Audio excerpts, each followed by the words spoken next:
नमस्कार दोस्तों, मैं मोहन पाठक और आप देख रहे हैं the village student YouTube channel. तो साथियों, बिहार में बहार बा, ये तो नारा आपने सुना ही होगा कि बिहार में बहार बा, नीतीश कुमार बा। तो बात कर रहे हैं बिहार शिक्षक भर्ती की, और जिसकी सुगबुगाहट आपको कई दिनों से आपके कानों में पड़ रही होगी। तो हमने भी सोचा कि आइए इसकी बारीकियों को देखते हैं, इसके बारे में देखते हैं। तो रामचरितमानस विवाद के बाद शिक्षा मंत्री वहाँ के जो थे, उन्होंने एक बयान दे दिया था कि अब प्रदेश में जल्द ही शिक्षक भर्ती की प्रक्रिया शुरू होगी और फरवरी माह में आपको इसके बाबत जो नोटिफिकेशन वगैरह हैं वो आपको देखने को मिल जाएंगे।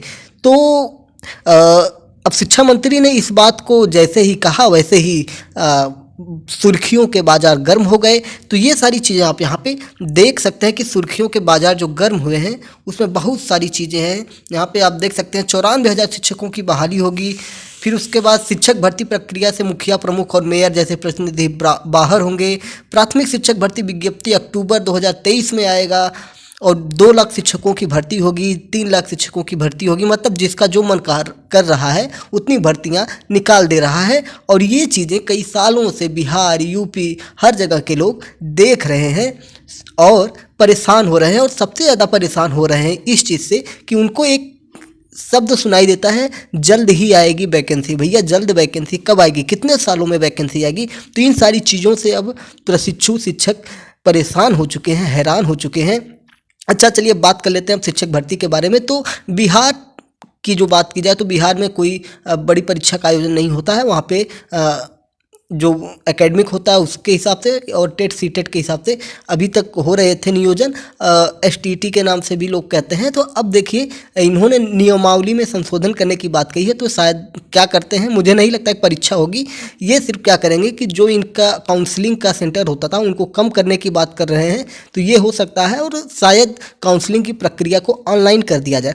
मैं तो ये कहता हूँ कि ऑनलाइन प्रक्रिया अगर हो जा रही है काउंसलिंग की, तो ये एक पारदर्शी प्रक्रिया हो जाएगी, जिससे सभी छात्रों की जो मेरिट लिस्ट होगी उसमें धांधली नहीं हो पाएगी।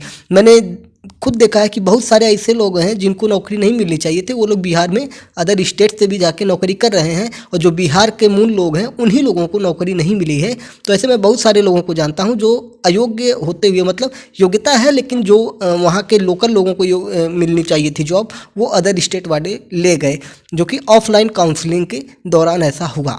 तो पैसे भी देकर लोगों ने अपनी नौकरियाँ लगवा ली, बहुत सारी धांधली होती है। तो ऑनलाइन जब होगा तो सारी मेरिट लिस्ट ऑटोमेटिक बनेगी और अपने आप वो मेरिट के हिसाब से जिला स्थानांतरण कर देगा, सारे सॉफ्टवेयर पे होंगे। तो वहाँ पे धांधली की चांसेस मुझे तो कम दिखती है, लेकिन धांधली करना चाहे आदमी तो कहीं भी कर सकता है। तो लेकिन वहाँ पे थोड़ी पारदर्शिता ज़्यादा हो जाएगी, क्योंकि कोई डायरेक्ट वहाँ पे लाभ नहीं ले पाएगा। तो ये सारी चीज़ें हो सकती हैं।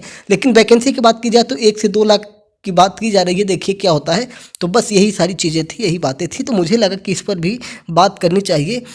और देखिए, यहाँ पे सबसे मज़ेदार बात है कि शिक्षक भर्ती प्रक्रिया से मुखिया, प्रमुख और मेयर जैसे प्रतिनिधि बाहर होंगे। तो मैं बता रहा हूँ ना कि जो ऑफलाइन काउंसलिंग हो रही थी तो ये इन्हीं लोगों की निगरानी में हो रही थी। तो ये साले चोर लुटेरे जो होते हैं, मुखिया चोर होता है, प्रमुख चोर होता है, मेयर चोर होता है, जनप्रतिनिधि सबसे बड़ा चोर होता है।